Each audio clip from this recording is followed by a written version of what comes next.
Sob as cinzas do tempo.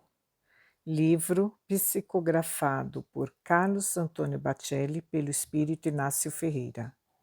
Segunda parte. Capítulo 47. Com o meu afilhado no colo. Assim que me avistou caminhando pesadamente pelo corredor, sempre fui magro, mas os problemas me faziam pesar uma tonelada. Paulinho veio ao meu encontro e, adiantando-se a Mariana, logo mais atrás com a criança nos braços. Me abraçou e não conteve as lágrimas, vertendo todo o choro represado desde que o seu filho nascera. Eu também não pude me controlar, como de outras e tantas vezes o fizera.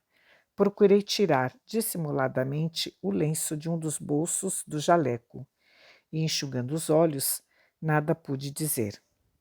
Foi Mariana, aquele anjo em forma de menina graciosa e terna, que deu volta à situação constrangedora, estendendo-me o menino. Doutor Inácio, pega o seu afilhado. Ele nasceu doentinho, mas Deus lhe devolverá a saúde. Parece um passarinho, um filhote de passarinho que caiu do ninho. Ele se chama Júnior. E é um amor de criança, não chora à noite, não reclama de nada. Desvencilhando-me de Paulinho, a quem emprestei o discreto lenço amigo, tomei a criança nos braços e pus-me a examiná-la. De fato, era quase uma massa de carne disforme o meu afilhado.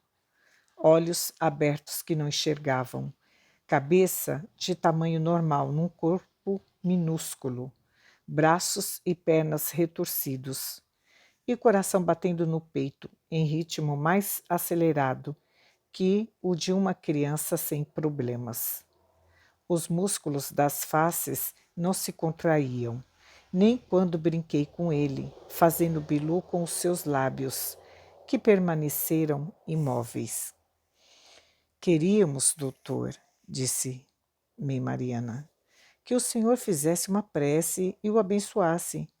O padre não quis batizá-lo, alegando que a igreja não tem autorização do arcebispo de Uberaba.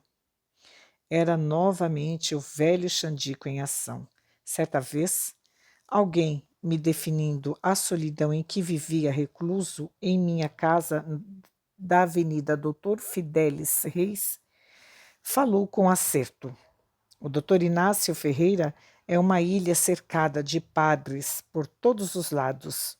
Blasfemei, mas não pude deixar de sorrir do espirituoso amigo que, se a memória não falha, memória de defunto também não é lá essas coisas. Foi o Doca, o nosso inesquecível Orlando Ferreira, escritor. Manuel Roberto providenciara para que alguém fosse buscar Dona Modesta, que residia algumas quadras abaixo do sanatório. Com a chegada dela, o ambiente se fez mais ameno e me senti espiritualmente amparado. Em toda a minha vida de médico, mesmo quando era estudante do Rio, jamais presenciara um caso como aquele. Uma criança nascer naquelas condições e sobreviver. Antes que nos dispuséssemos a orar pelo Júnior, com o auxílio de Dona Josefina, a avó da qual não se apartava, Mariana pôs-se a amamentar o filho, que lhe sugava o peito com avidez. Perdoe-me a expressão, mas era como se uma estrela estivesse alimentando um monturo. Evitei a visão daquele quadro que tanto me desconcertava. Segundo o espírito do ex-inquisidor no colo, agora transformado em frágil criança, exposta aos perigos dos inimigos invisíveis que, com certeza, não lhe haveriam de conceder tréguas, orei sob a assistência de Dona Modesta, contrariando os meus hábitos de espírita, que não gostava lá muito de rezar. Senhor Jesus, que a tua proteção esteja sobre esta criança, que, tanto quanto nós, é um espírito carente de luz. que as tuas bênçãos recaiam sobre ela e os seus jovens pais, que a recebem com tanta ternura e tanto amor. Que possamos ser na terra os instrumentos de sua felicidade. As nossas vidas, Senhor, repousam em tuas mãos misericordiosas, que curaram leprosos, devolveram a visão aos cegos, fizeram paralíticos caminhar, que o afilhado espiritual desta casa, que te pertence, conte sempre com o nosso apoio incondicional, que haveremos de tutelá-lo em sua caminhada redentora. Deus seja louvado. Fazendo-me impor a destra sobre a fronte do menino, que não reagia, Dona Modesta pronunciou mais algumas palavras em oração, e demos por encerrada aquela, digamos, cerimônia informal. Por obra de Manuel Roberto, chegaram alguns quitutes da cozinha, com o café quente feito na hora, do qual até hoje sinto saudade. Procurando puxar conversa, Paulinho perguntou-me sorridente: E então, doutor Inácio, já deu cabo daquele rolo de fumo que eu lhe trouxe?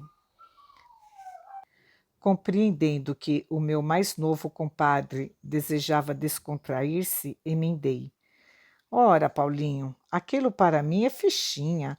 Você pode mandar mais. Segundo Dona Modesta, dezenas de espíritos fumam comigo. Se é assim, é. Não posso deixar que essa turma fique passando vontade. É por este motivo que fumo tanto.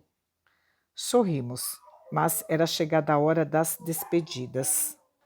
O senhor Juliano, que os deixara no sanatório e fora até a uma casa bancária solucionar o problema de um empréstimo, estava de volta com seu velho jipe empoeirado.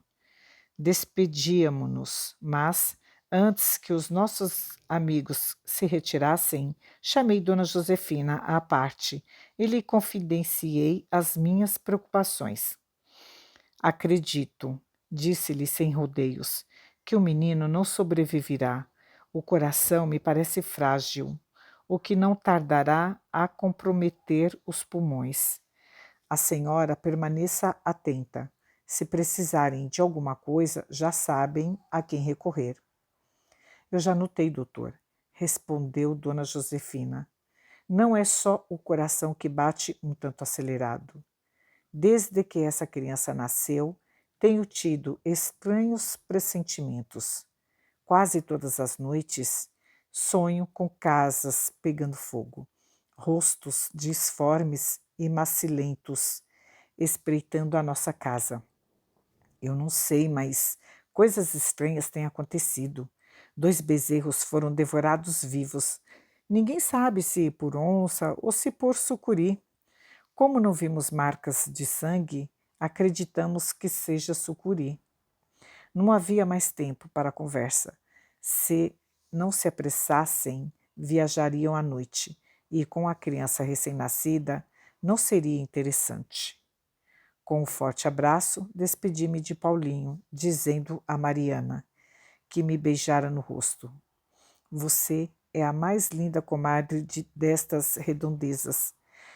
Não tivesse eu a idade para ser seu avô, haveria ainda de tomá-la do meu compadre.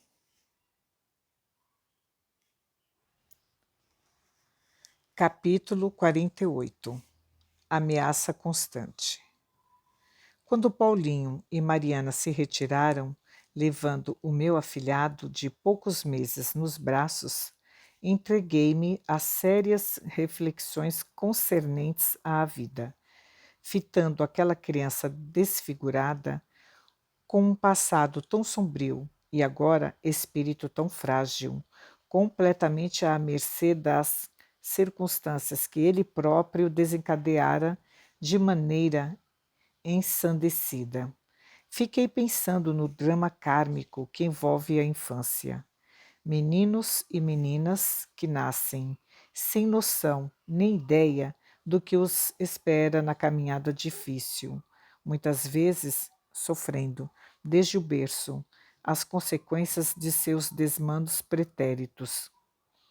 Com mais de 4 dezenas de meninas internas no Lar Espírita, instituição que fundáramos sob a inspiração dos benfeitores da vida maior, imaginava qual seria a história de cada uma daquelas pequenas, que haviam sido abandonadas ou maltratadas pelos pais. Confesso-lhes que, desde aquele dia em que estive com o Júnior por alguns minutos nos braços, passei a olhar diferente para aquelas crianças que corriam na minha direção e me chamavam de tio. Aqueles olhinhos minúsculos, quase sempre tristonhos, espelhavam muitas lutas. Que espíritos seriam aqueles? Que afinal teriam feito no passado? Onde estariam caso ali não estivessem conosco? Algumas das meninas do lar eram portadoras de deficiências físicas marcantes.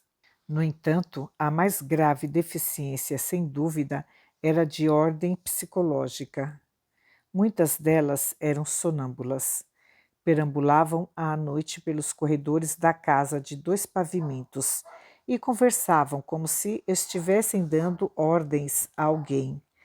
Lembro-me em especial de uma delas, a Aninha, de apenas 6 anos de idade, pele escura e cicatriz nos braços, provocadas por queimaduras feitas pela mãe, que era alcoólatra. A menina dizia com altivez, quando caía em estado de transe: "Batam, batam! Estes escravos fujões têm que aprender, não os poupem, quero vê-los sangrar no tronco.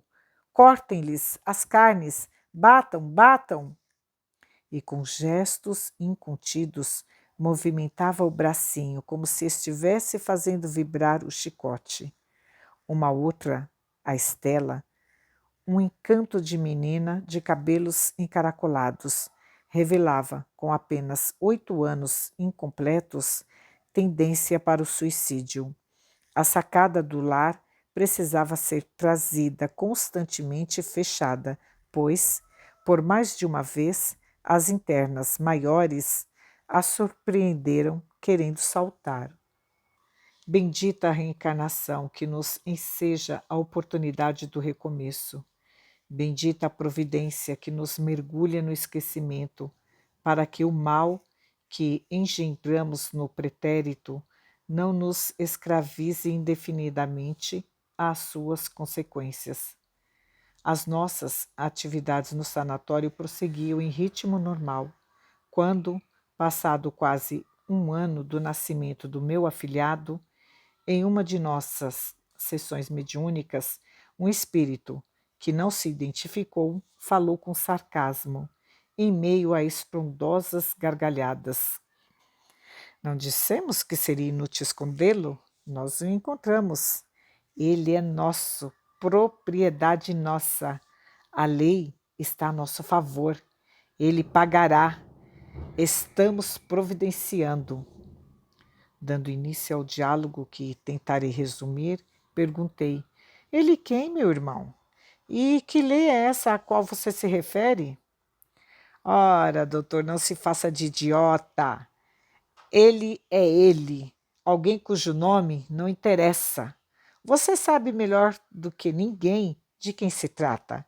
Não lhes dissemos que temos espias por toda parte? Mais cedo ou mais tarde ele cairia em nossas mãos." "Que lei, meu irmão?" insisti. "E é essa em que você se escora para colimar os seus intentos do mal? É a lei da criação. Somos os seus instrumentos. O universo não existe sem ordem. Quem semeia, colhe. Não há como alguém se eximir desta regra matemática. Se existem aqueles que recompensam os esforços positivos, há necessidade dos que trabalham no sentido de não deixar os maus sem as consequências de seus atos. A nossa reivindicação é justa, Não estamos reclamando um espírito repleto de virtudes. Queremos, sim, um assassino inconsequente. Que ele, qual tem acontecido com nós outros, sofre o que tem feito por merecer. Mas, insisti, hoje ele é uma criança indefesa. Não lhe disse, doutor, que você sabia de quem se tratava? Ora, não me faça rir. Criança indefesa? Coisa nenhuma. Mas que disfarce horrível arranjaram para ele. Ainda que ele se parecesse como um batráquio, como aliás parece, nós haveríamos de identificá-lo. O seu cheiro é inconfundível. Ele cheira, doutor, a carne queimada, ele cheira a sangue, a fezes e a urina. De fato, o espírito comunicante tinha razão.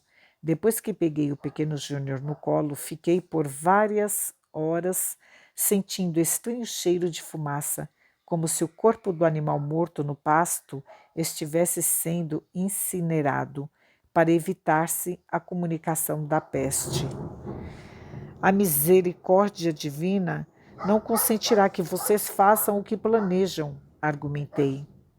Não concordará? Como? Então, queremos as mesmas regalias. Regalia de nascer num corpo todo deformado? Perto do que ele merece, isso não é nada. Vocês sabem dele pelo que está nos livros. Não sabem, por exemplo, que ele ordenava que as mulheres grávidas tivessem os seus filhos queimados com ferro incandescente no próprio ventre. O mal é loucura. E não tem cura, doutor. Você sabe que não tem cura. Quantos não estão aqui, neste hospital, como se estivessem numa hospedaria de luxo?